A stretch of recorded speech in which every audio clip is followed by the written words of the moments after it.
Meus irmãos, graça e paz, aqueles que estão aqui na igreja, os poucos irmãos que aqui estão, Deus abençoe. E você que está em casa também nos acompanhando pela internet, que o Senhor possa, da mesma forma que há de falar conosco, falar com você também.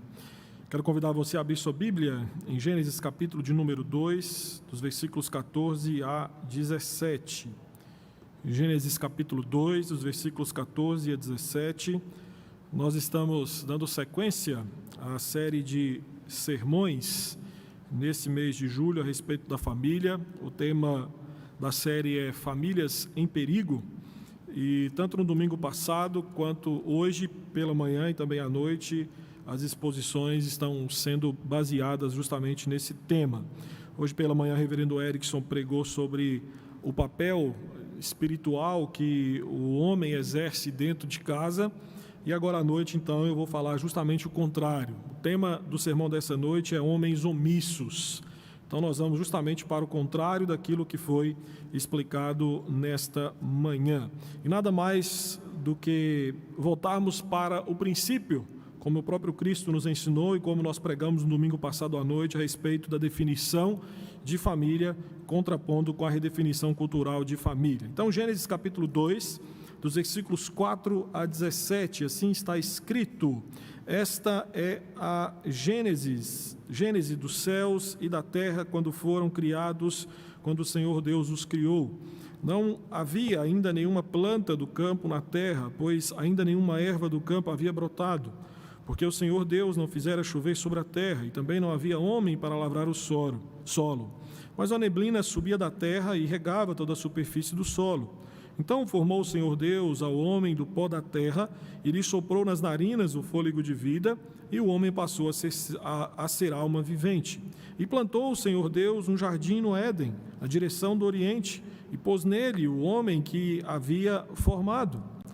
Do solo fez o Senhor Deus brotar toda sorte de árvores, agradáveis à vista e boas para alimento, e também a árvore da vida no meio do jardim, e a árvore do conhecimento do bem e do mal. E saía um rio do Éden para regar o jardim, e dali se dividia, repartindo-se em 4 braços. O primeiro chama-se Pison, é o que rodeia a terra de Havilá, onde há ouro. O ouro dessa terra é bom. Também se encontram lá o bdélio e a pedra de ônix. O segundo rio chama-se Gion, e é o que circunda a terra de Cuxi. O nome do terceiro é o rio Tigre, é o que corre pelo oriente da Síria. E o quarto é o Eufrates. Tomou, pois, o Senhor Deus ao homem e o colocou no jardim do Éden para cultivar e o guardar. O Senhor Deus lhe deu essa ordem: de toda árvore do jardim comerás livremente, mas da árvore do conhecimento do bem e do mal não comerás, porque no dia em que dela comeres, certamente morrerás. Desculpe-me por ser homem. Esta foi a frase dita pelo líder trabalhista neozelandês David Kunlife em junho de 2014 em um fórum para mulheres refugiadas na Nova Zelândia. Meus queridos, essa fala insana e covarde dita por um homem foi rapidamente assimilada pela militância progressista, que a transformou num credo obrigatório a ser dito por todos os homens. Mas por trás deste pensamento, e alinhado aqui com o movimento feminista, nós vemos uma tentativa da destruição da masculinidade, ignorando a importância do homem para a civilização, tanto quanto o valor da mulher. Isto apenas atesta que nós vivemos em uma cultura feminista e efeminada. Por causa disso, quem é homem sente-se no mínimo desconfortável por ser homem, ainda mais quando exerce a sua masculinidade.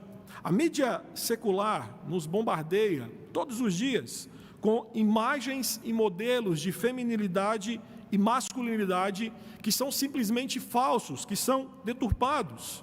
Na verdade, a sociedade humanista secularizada, em que o relativismo, ou seja, a falta de um padrão absoluto, e o individualismo, naquilo em que só eu sei o que é certo para mim mesmo, tem exercido um forte impacto no conceito de gêneros. E entenda que sem absolutos, cada pessoa passa a viver por conta própria, no que diz respeito à relação da sua masculinidade. E esta sabedoria mundana, sabedoria satânica, é subjetiva e se fundamenta em desejos pessoais, se fundamenta na cultura, se fundamenta nos ícones populares, se fundamenta na antropologia e, pior ainda, se fundamenta nas ideologias. Por exemplo, existe hoje o conceito de masculinidade suave. A jornalista Cláudia Wilde, em 2019, escreveu no jornal Hora Extra um artigo com o seguinte título: O delírio da masculinidade suave. E no artigo, ela fala da nova moda, a masculinidade suave. E segundo ela, uma das coisas mais satânicas e odiosas que acontece no momento é a tentativa da desconstrução da figura masculina e paterna. A jornalista prossegue dizendo que o novo homem que tentam criar é uma figura pouco masculina, desvirilizada, ativista e incapaz de exercer a sua masculinidade plena. Querem com isso criar um frágil ser amestrado, avesso à guerra, ideologicamente inofensivo aos regimes totalitários. Em contrapartida, segundo a jornalista, existe um investimento não menos satânico do movimento feminista em criar uma mulher totalmente masculinizada, que o grande desejo, o grande objetivo é substituir o homem. Se não consegue na esfera biológica, há de conseguir na esfera sociológica. A verdade é que o conceito de masculinidade desta cultura secularizada em que nós estamos inseridos, assim como nós mostramos na semana passada o conceito de família, é completamente mentiroso e deturpado. E compreenda que sem um padrão absoluto, a confusão acerca da masculinidade tende a piorar. Então, dessa forma, o lugar para reviver, o lugar para recuperar a masculinidade ameaçada é voltando-se para a única fonte segura que nós temos, que é justamente a palavra do Senhor. Precisamos nos voltar para a palavra atemporal e supracultural de Deus, que é a Bíblia, e aprender e exercitar o que Deus diz ao homem a respeito da sua masculinidade. E a Bíblia nos oferece a imagem de Deus de um homem de verdade. E meu irmão, minha irmã, essa imagem não se encaixa em nenhum estereótipo da cultura existente hoje. Deus começa a pintar sua imagem sobre a masculinidade em Gênesis 1, passagem que descreve sobre a criação do homem sendo a imagem e semelhança de Deus, principalmente nos versículos 27 e versículo 28 do capítulo 1. Capítulo 2, nós vamos ver que Deus continua a trabalhar em seu retrato. E aí nós vamos ver que o texto diz que Deus formou e plantou um jardim no Éden e colocou o homem ali para cultivá-lo e guardá-lo. Então, dessa forma, partindo de Gênesis 2, eu quero pensar com você, nesta noite, sobre aquilo que eu entendo serem os pontos-chave no que diz respeito aos principais deveres e compromissos do homem que atestam de fato a sua masculinidade. Entretanto, eu quero justamente mostrar para você naquilo que os homens estão se omitindo. E no final, então, nós voltaremos com algumas implicações e aplicações especificamente para nós homens. Versículo 7, é o primeiro ponto que penso com você, que os homens são omissos quanto ao que eles representam. Versículo 7 diz que Deus formou o homem do pó da terra, evidenciando aqui o cuidado e atenção da parte de Deus na criação do primeiro homem. Deus criou o homem de forma diferente, criou ele de forma manual. Os demais animais, quando você pega o capítulo 1 de Gênesis, você vai ver que Deus falou e eles vieram a existir. Mas o homem, Deus formou do pó da terra, moldando-o com cuidado paternal. E a imagem usada aqui no versículo 7, no hebraico, dá a ideia de que Deus trabalha como um oleiro, modelando cuidadosamente e depois inspirando naquela figura que ele havia construído com as suas mãos, a partir do pó da terra, o sopro da vida. Esse termo formou indica que o ato da criação foi elaborado com cuidado. Esse verbo aponta para a ideia de intencionalidade divina, ou seja, Deus projetou detalhadamente aquilo que estava sendo feito. E esta formação cria um vínculo entre o Criador e a criatura, um vínculo que cresce com um suave processo de criação. Então, o que nós estamos vendo aqui no versículo 7 é que a mão gentil do Criador resulta em uma criação real. E a sua realeza fica mais evidente, aqui realeza entenda nos dois sentidos, de que veio à existência, e realeza também na ideia de governo, aquilo que é demonstrado no versículo 28 do capítulo 1. Essa realeza fica mais evidente ainda, quando Deus lhe soprou nas narinas o fôlego da vida. O homem recebe sua força vital quando o Criador soprou o seu próprio sopro, ou seja, o sopro da vida eterna. Adão respirou por Deus, ele recebeu uma alma pela qual pudesse viver e ser dotado com sentimento e ao mesmo tempo com movimento. Derek Kidner, que é um comentarista brilhante do Antigo Testamento, explica que neste soprar há tanta intimidade que a respiração é calorosamente pessoal, com a intimidade boca com boca e com o significado que esse era um ato de dar e fazer. Era a ideia de que Deus estava doando de si mesmo para que o homem pudesse vir à existência. Então, o corpo do homem foi formado do pó da terra, dotado com uma alma, recebendo um movimento vital. E nesta alma, Deus esculpiu a sua própria imagem, a qual acrescentou a imortalidade.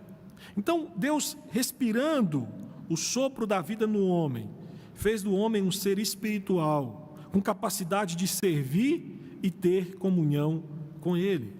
Além disso, a metáfora do sopro compartilhado aqui sugere uma correspondência entre Adão e seu Criador, que é expressa no capítulo 1, no versículo 27, ou seja, a ideia de que o homem criado do pó da terra é a imagem e semelhança de Deus, isto é, Deus estabeleceu uma relação na qual a humanidade poderia refletir, mesmo que de modo finito, certos aspectos infinitos do Rei Criador.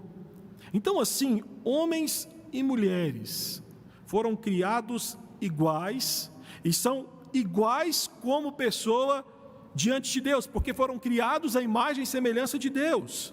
Mas entenda, homem e mulher são distintos, não apenas no que diz respeito à sexualidade, mas também nos papéis que desempenham como homem e mulher. E essa distinção foi ordenada por Deus antes da queda. Por isso que ambos governam sobre a criação, mas ao homem é dada a responsabilidade de ter a proeminência desta autoridade. E a autoridade masculina começa aqui na descrição da sua criação. A prioridade temporal na criação, a saber, que a mulher foi criada a partir ou procedendo do homem, é um indicativo da autoridade masculina. Eva, meus queridos, foi criada com o propósito de ser auxiliadora de Adão. Além disso, no versículo 23 do capítulo 2, Adão é quem nomeia Eva. E naquele contexto, e ainda hoje também é assim, dar nome às coisas criadas indica a autoridade de quem nomeia. Posso dar um exemplo para você. Minha filha nasceu há 4 meses atrás, e não foi ela que me disse que nome deveria ser colocado. Quem tinha autoridade para colocar o nome dela foi justamente eu e minha esposa. Então, a mesma ideia nós encontramos aqui em Gênesis capítulo 2. Outro ponto importante é que Eva não só foi criada para o homem, depois do homem e a partir do homem, mas nos versículos 21 e 22 do capítulo 2, ela também foi levada ao homem. E ser levada a Adão, aqui aponta para uma submissão à autoridade de Adão. Então, no relato da criação, Deus criou o homem para representar a sua autoridade sobre toda a criação, inclusive sobre a mulher. Então, os homens são portadores da glória de Deus. Aí 1 Coríntios capítulo 11, versículo 7, Paulo disse que o homem é a imagem da glória de Deus, mas a mulher é a glória do homem. E apesar de muitos igualitaristas, ou seja, aqueles que entendem que o papel do homem, no que diz respeito à autoridade dada por Deus, são iguais, mesmo que os igualitaristas não gostam, Deus não fez o mundo de acordo com as exigências de quem quer que seja. A cabeça de toda mulher, como descreve as Escrituras, é o homem. E a omissão dos homens está justamente em não exercer a sua autoridade representativa, dada por Deus desde a criação do primeiro homem. E aqui eu quero repetir aquilo que disse na semana passada. Eu entendo sim que Adão e Eva servem como um casal paradigmático. Aquilo que acontece com eles, aquilo que é dado a eles, pela descrição que é nos dada em Gênesis, se aplica ainda hoje no que diz respeito à estrutura criacional de Deus.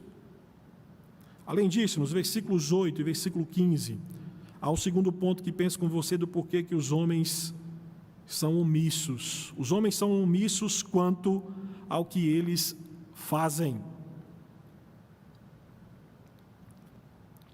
Adão, depois de ser criado, o texto, como nós lemos, tanto no versículo 8 quanto 15, fala que ele é colocado em um jardim. E naquele lugar, juntamente com Eva, como diz o capítulo 1, versículo 28, eles deveriam ser fecundos, multiplicar, encher a terra e dominar sobre ela.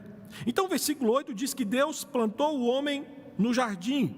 Deus o colocou ali para exercer a sua masculinidade através do cultivar e guardar a terra. Então, observe aí que no versículo 15, o que nós vamos ver é uma repetição e, de certa forma, uma extensão do versículo 8, porque ambos descrevem Deus como provedor de um jardim, colocando o homem como encarregado deste jardim através do cultivo e da manutenção dele. Literalmente, Deus chama o homem para ser homem, cumprindo sua vocação diante dele neste mundo, cultivando, mantendo, dominando e controlando a criação. Deus criou o homem e o investiu com a responsabilidade de habilitar a terra a dar frutos. Seja isso dito em termos de poder real, como no capítulo 1, versículo 28, ou em termos de vida agrária, aqui no capítulo 2, a ideia de cultivar e guardar. E esse verbo cultivar, geralmente aponta para a ideia de trabalhar, para a ideia de servir. E em Gênesis 2, tem a sua aplicação claramente na agricultura. Então, de forma lógica, o homem foi colocado em um jardim e deveria cultivá-lo. Por analogia, o que o jardineiro faz para que o seu jardim cresça? Ele cultiva. Então, cultivar aqui é trabalhar para fazer com que as coisas se desenvolvam. Então, como afirma Douglas Wilson, o homem foi criado não apenas para descobrir e conquistar novos mundos, mas também para fazer tais mundos florescerem. No entanto, a palavra guardar descreve a proteção e a manutenção do progresso já alcançado.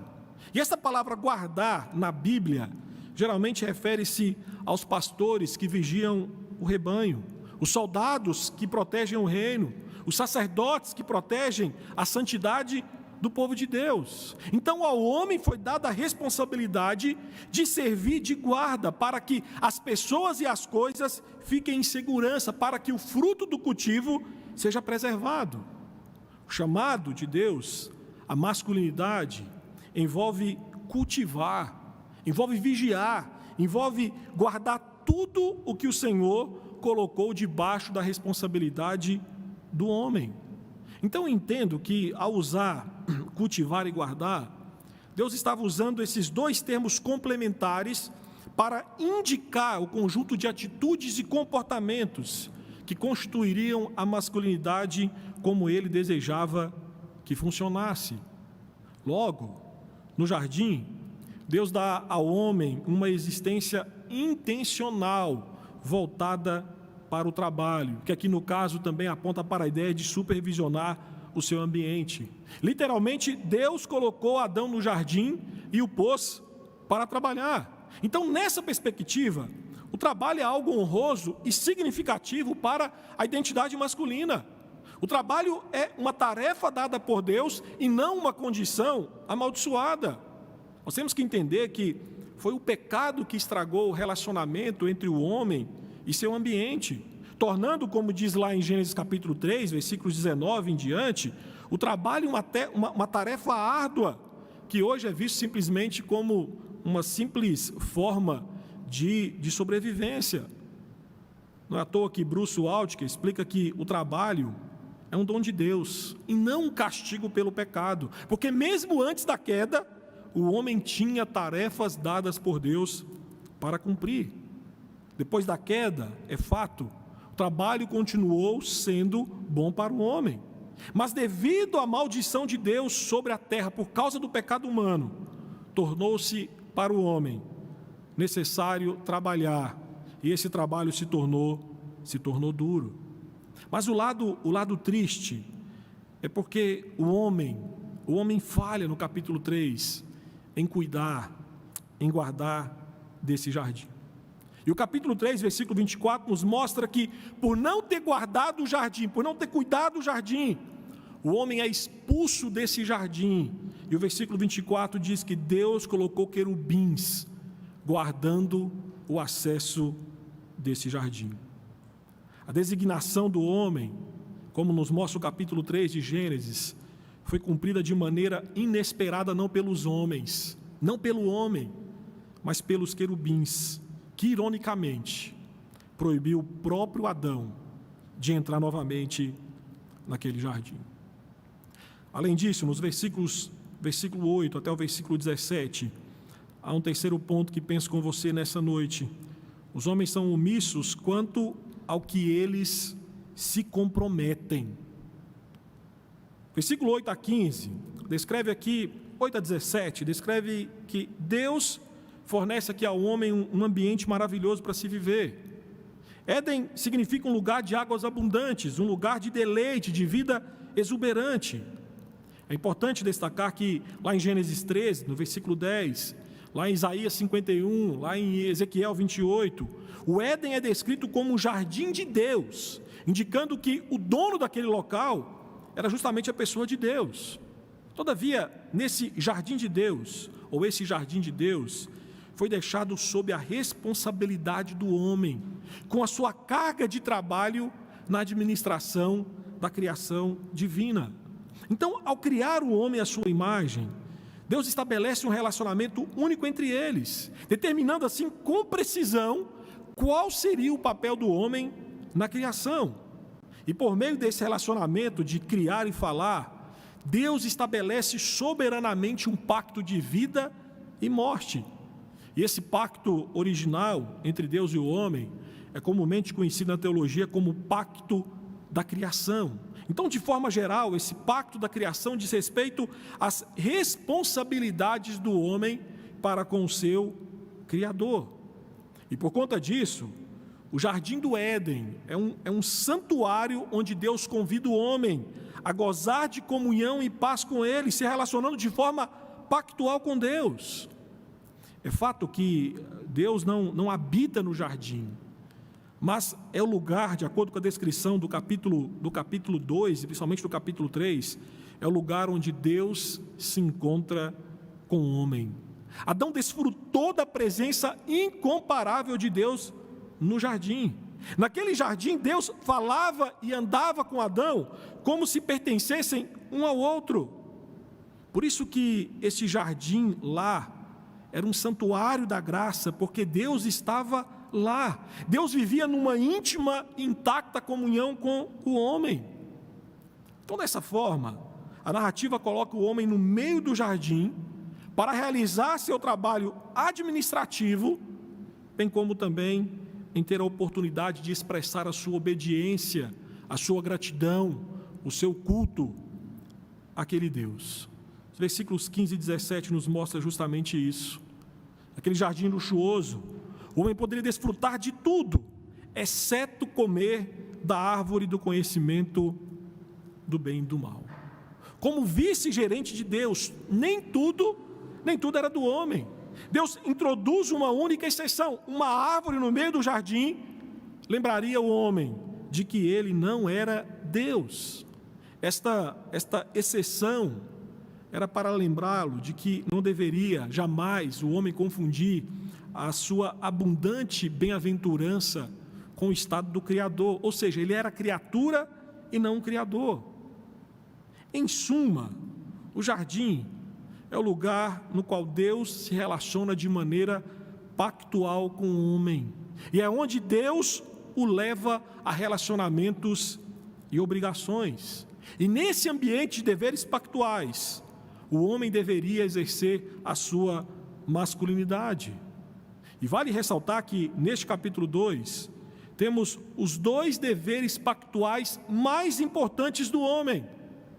Primeiramente, o seu pacto assumido com Deus, e depois o seu pacto assumido com a sua esposa, e consequentemente com a sua família.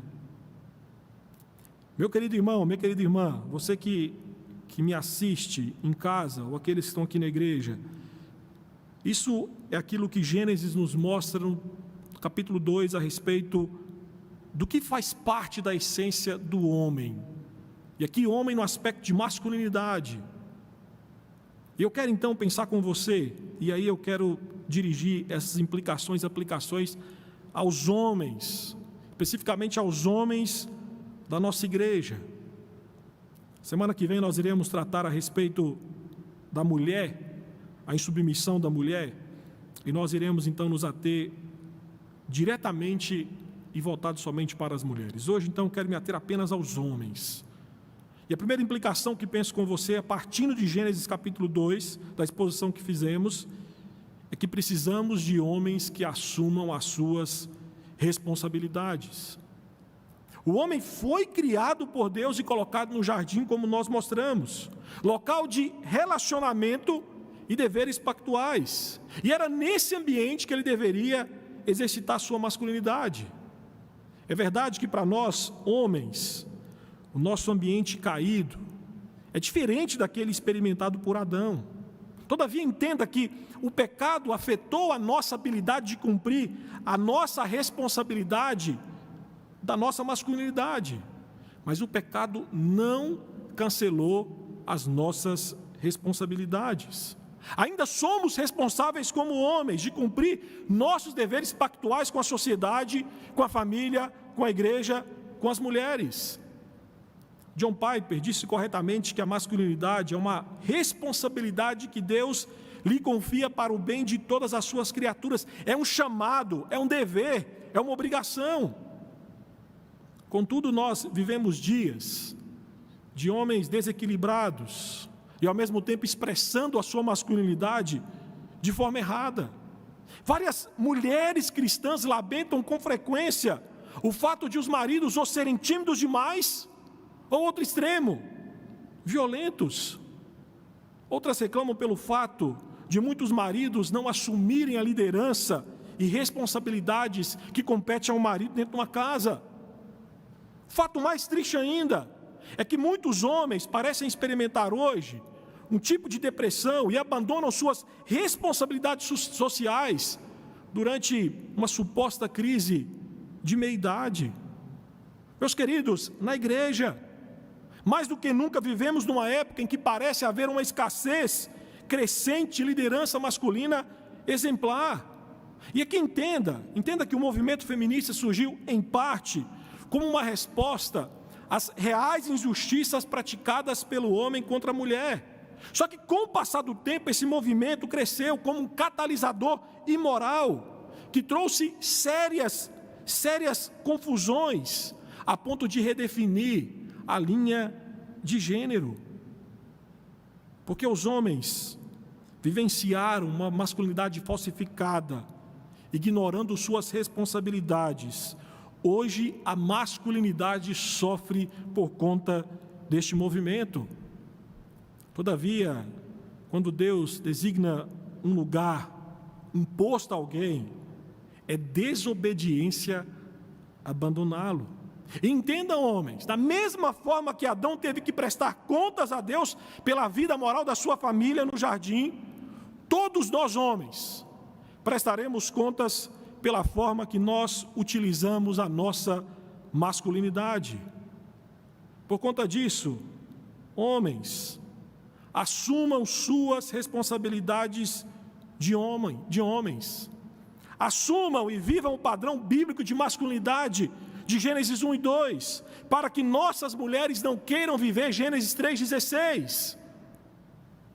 Por isso, eu digo para você, principalmente você que é jovem, não vou dizer jovem, vou dizer aquilo que hoje na cultura é conhecido como adolo adulto. Adolo adulto é aquele jovem, já com seus 30 anos, que continua vivendo da casa dos pais como se fosse um adolescente. Vou dizer para você, desligue seu videogame e vire um homem de verdade. Mais do que isso, arrume o seu quarto e saiba procurar um emprego. Moços, seja o tipo de homem bíblico que as moças precisam. Preparem-se para ser o marido bíblico que elas anseiam. Para você, pai, para nós que somos pais, sejamos pais de verdade, disciplinando e discipulando os nossos filhos no caminho da masculinidade. Os nossos filhos não precisam de machos que procriam machos, mas precisam de pais de verdade. Ou seja, antes de treinarem seus filhos para serem homens, nós temos que ser homens de verdade.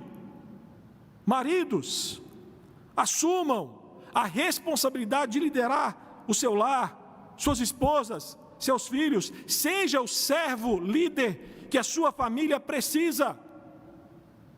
Maridos, assumam a responsabilidade, assim como Cristo, de nutrir a sua esposa emocional e espiritualmente. E entenda que esse não é um ato secundário do seu chamado como marido e homem, mas é fundamental e central para o seu chamado masculino no casamento.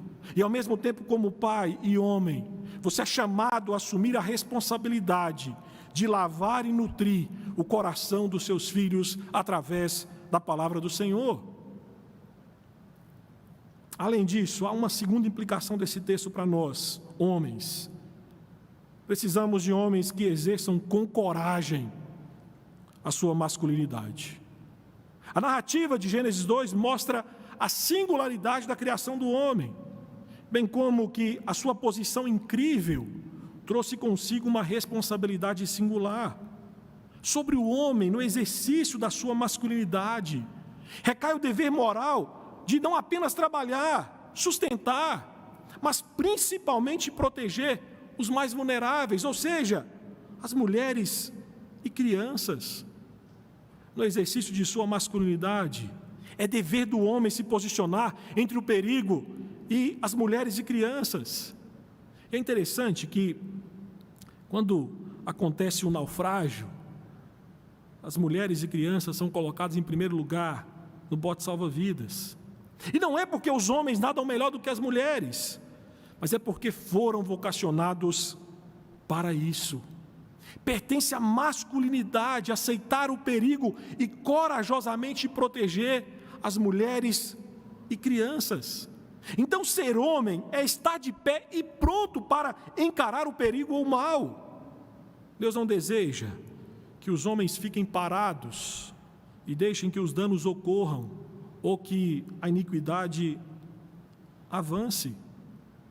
Mas o ponto triste é que, envenenados por uma masculinidade ideológica e idiotizada, os homens pensam que podem proteger suas mulheres apenas protestando. O exemplo que eu lhe dou, em 2015 na Turquia, após uma jovem ter sido assassinada em tentativa de estupro, e isso também aconteceu há 2, 3 anos atrás na Alemanha, quando uma série de estupros coletivos praticados por muçulmanos aconteceu numa noite de Réveillon. Os homens turcos, como os alemães, resolveram protestar e foram para a rua, simplesmente vestindo saias e dizendo: não estuprem nossas mulheres. Mulheres, desculpem esses homens por tamanha covardia. Não é de homens com saias gritando eles por elas, que as mulheres precisam, mas é de homens que se colocam entre elas e o perigo as protegendo. E aqui eu cito de novo a jornalista Cláudia Wilde, que no artigo Delírio da Masculinidade Suave, ela faz a exortação a nós homens. Atente bem, uma mulher dizendo para nós homens: não tenham medo do exercício pleno da masculinidade. Isso não significa serem machistas, e não existe também masculinidade tóxica, mas existem homens broncos e sem educação. Mas vocês, homens, estejam cientes de que a vocês caberão a proteção da mulher e o papel importantíssimo no norteio de suas famílias. Afinal, as mulheres, ainda que no auge de seus feminismos baratos, não irão em massa para uma guerra, tampouco se prestarão a carregar sacos de 60 quilos nas costas. É chegada a hora de os homens cristãos, evangélicos, conservadores, que creem na Bíblia, superarem a covardia e lutarem pelos princípios bíblicos que norteiam a nossa masculinidade. Nós precisamos ser o tipo de homem que, com uma mão, impõe o arado, levanta o arado, mas ao mesmo tempo com a outra mão carrega uma espada. Nós, homens, precisamos levantar a bandeira da nossa masculinidade e defender corajosamente a família, a igreja, a sociedade. Nós precisamos de pais corajosos, de homens corajosos que protejam a virgindade dos seus filhos. Nós precisamos de homens corajosos que se levantam e confrontam e ensinam as mulheres que tanto o machismo como o feminismo são distorções do ensino bíblico a respeito dos gêneros. Nós precisamos de homens da palavra que protejam a igreja de ser invadida, contaminada por falsas doutrinas. E entenda que esse desejo de livrar ou salvar faz parte da estrutura criacional do homem dada por Deus. E o grande exemplo de Salvador é, obviamente, Jesus Cristo. Desde Gênesis 3,15, o seu livramento foi prometido a seu povo. Deus prometeu que através de Cristo destruiria a antiga serpente ou dragão, como é descrito em Apocalipse capítulo 20. E de fato, como homem, Jesus Cristo enfrentou corajosamente todos os inimigos da sua noiva. Jesus Cristo é aquele que se colocou na frente da sua noiva, a igreja, e a protegeu de todos os seus inimigos. Douglas Wilson diz que os homens que seguem a Cristo, aquele que matou o dragão, a antiga serpente, devem se tornar nada menos do que matadores de dragões. Meu querido irmão, entenda que nós estamos em guerra. Esse mundo não é um parque de diversão, esse mundo é um lugar em que nós constantemente guerreamos por conta da nossa fé. E nós precisamos preparar os nossos garotos para lutar esta grande guerra, a guerra pela verdade. A fé cristã não é de modo algum pacifista, como muitos defendem. A paz que será conduzida pelo grande príncipe da paz será uma paz comprada com sangue, e o sangue na cruz. E como nosso comandante celestial se sacrificou nessa guerra, assim nós, seus seguidores, homens, devemos corajosamente aprender a fazer o mesmo. Mas ao mesmo tempo eu digo para você, homem, que você também necessita de um Salvador e protetor, Jesus Cristo. As distorções da masculinidade existem justamente porque os homens que abraçam as distorções da masculinidade não entenderam e não estão debaixo das asas protetoras de Cristo Jesus. E a última implicação desse sermão nessa noite, aqui eu finalizo, é que nós precisamos de homens que representam Cristo corretamente. Precisamos ser esses homens que representam Cristo corretamente. O homem, por ter sido criado à imagem de Deus, como nós mostramos no decorrer do sermão, encontra a sua identidade na pessoa de Deus. criado como imagem de Deus, ele deve agir como um gerente da sua criação, exercendo um papel de liderança, tendo a mulher como sua auxiliadora. O apóstolo Paulo, Novo Testamento, 1 Coríntios 11, Efésios 5, Colossenses 3, Tito, 1 Timóteo, defende a liderança masculina no lar e na igreja, partindo do relato da criação em Gênesis. E a explicação e aplicação do Novo Testamento vê a liderança de Adão no Éden como base para a liderança masculina hoje, tanto no lar quanto na igreja. Entretanto, esse padrão de liderança masculina é extremamente alto. É Jesus Cristo. Jesus, o Deus homem, é retratado nas Escrituras como o único homem perfeito. Ele é o retrato perfeito do que devemos nos empenhar para sermos como homens. Cristo é o puro exemplo da masculinidade em todos os seus sentidos. Por isso, a vontade de Deus para o homem é definida na semelhança com Cristo, porque nenhum homem pode ser homem de verdade, a menos que cresça nas qualidades, nas virtudes de Cristo Jesus.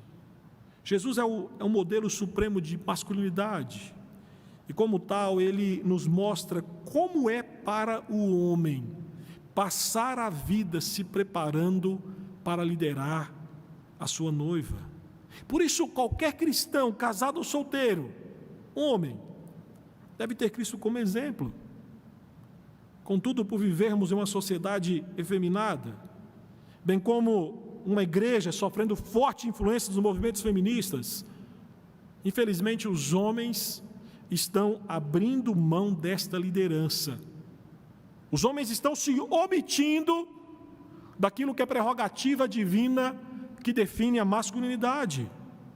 Então, defender a liderança masculina no lar e na igreja, eu digo para você que em muitas igrejas evangélicas hoje, é você comprar briga com mulheres, pior ainda, até mesmo com alguns homens. Existe a alegação de que os textos que defendem a liderança masculina no lar ou na igreja partem de uma interpretação errada, machista, sexista e opressora. Entretanto, não é uma questão de gosto pessoal, não é uma questão de machismo ou feminismo, mas a liderança masculina é de ordem estabelecida por Deus na criação, e isso antes da queda.